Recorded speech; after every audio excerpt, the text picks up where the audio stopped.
What's going on, folks, and welcome to another one of my creature design and world building videos. Now, I've had this one loaded in the chamber for a while now, but I kept putting it off because I wanted to have some more things drawn out and established, but I decided it's time to just shoot this one out and get some more vids up on the channel for the old Kulgurath series. So the topic of today's video is the old gods of Kulgurath. So to start, who are the old gods? Well, before there were cities and kingdoms and written history, the world was ruled by ancient beings known as the old gods.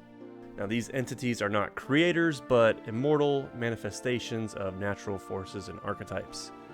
They can't die from age, and they can't be slain by mortal weapons and things like that. And just to go quickly into the cosmology for those of you who are new here to my channel and my world I've been building, the greatest known beings / gods of the universe are the primordials, who are powerful entities that rule over the 8 elemental realms adjacent to Kulgurath, and those elements being fire, water, earth, air, thunder, ice, light, and shadow. And these elemental planes are the source of all magic in the universe, and their energy flows from these realms into the material world of Kulgurath. So in short, primordials are the uber powerful gods that exist in these otherworldly planes and govern the elemental forces, and the old gods exist in the physical world here and represent natural archetypes and domains. In the earliest ages of civilization, primitive races encountered these old gods and believed them to be the highest divine powers, and thus they became the first deities worshipped in Kulgurath. Now, with all that out the way, let's talk about this first design here you see me working on. Now, this old god is known as Ursurok, the king of beasts. And he's like the physical avatar of the animal kingdom and the natural order of the world. So when coming up with his design, I wanted to think of some cool ways to convey that.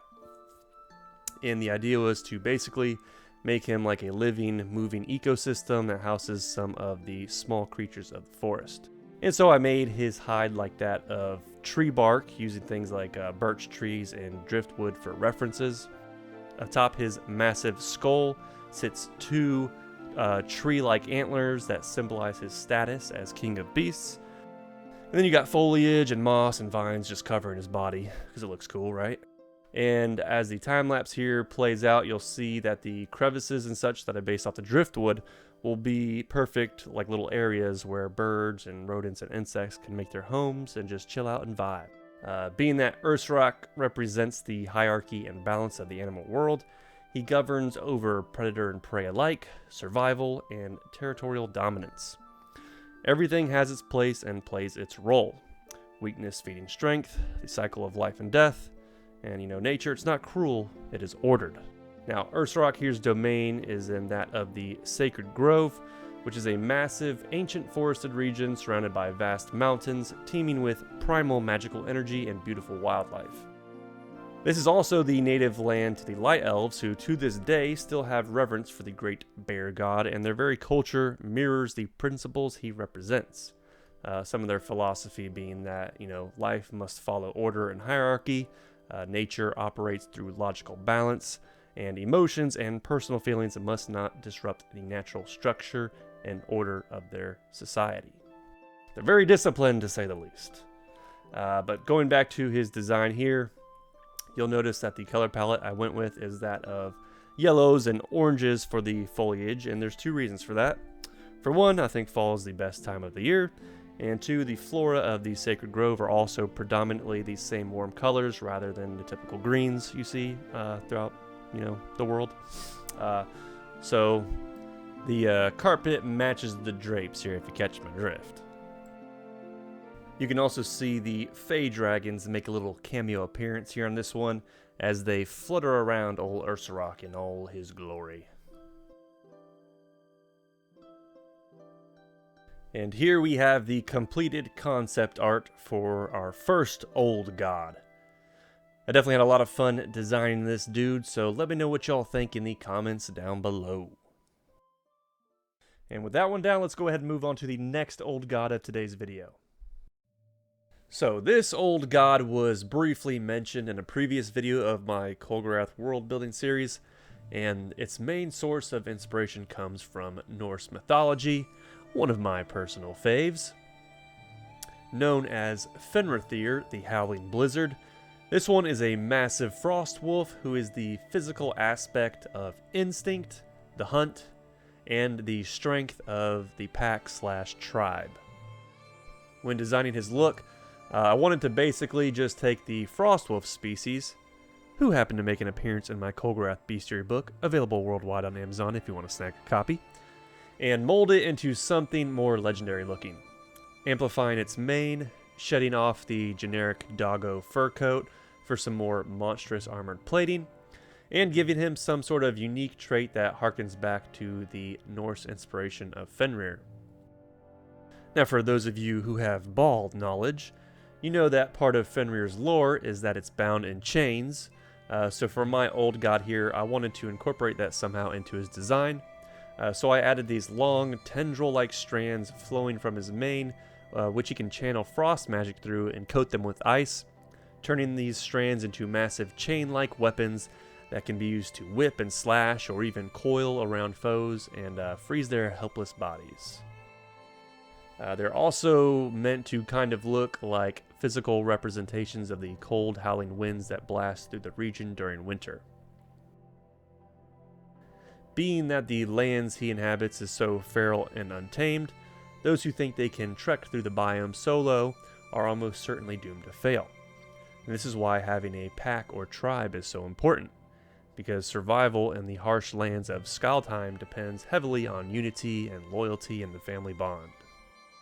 Now, to reference back to a previous video where I shared with y'all one of the characters of Kulgurath, the Berserker Ragnaroth, Fenrir here, kind of rhymes, Fenrir here. Say that 3 times fast. Fenrir here, Fenrir here, Fenrir here. There we go.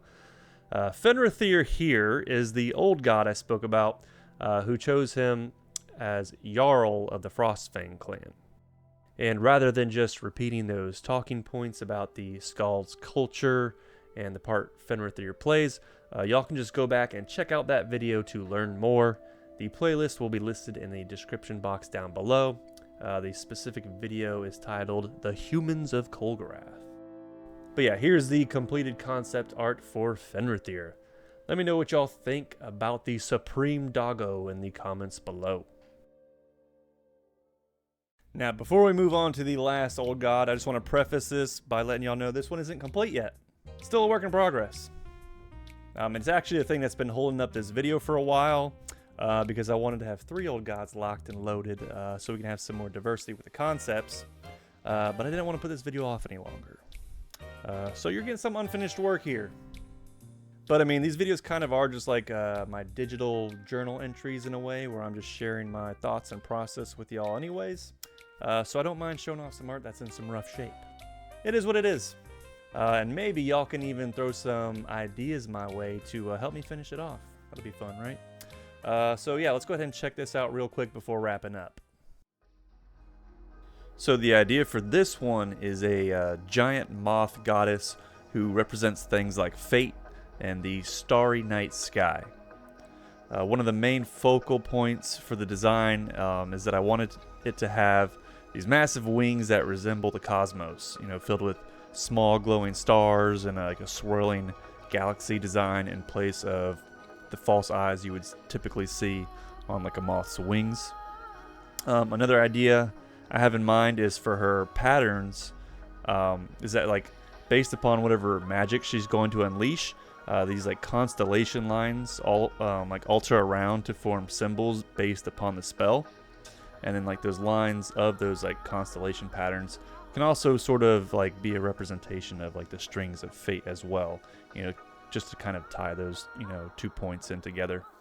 I definitely feel like I need to push its design some further though.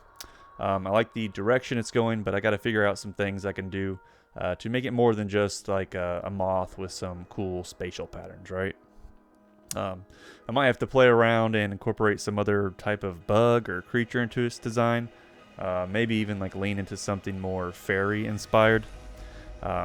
Probably thinking of doing something more with the shape of the wings as well. But yeah, here's the current design of this work in progress moth goddess. Let me know what y'all think, and if you got any ideas for what we could do to finish up this concept. And that's going to do it for today's creature design and world building video. Do me a solid and smash down on that like button, and subscribe to the channel if you want to see more content like this. We also got memberships available if you want to show a little extra support for my work and get access to some Kulgurath emojis to use in chat during our live streams. Thanks for watching, and I'll see you in the next one.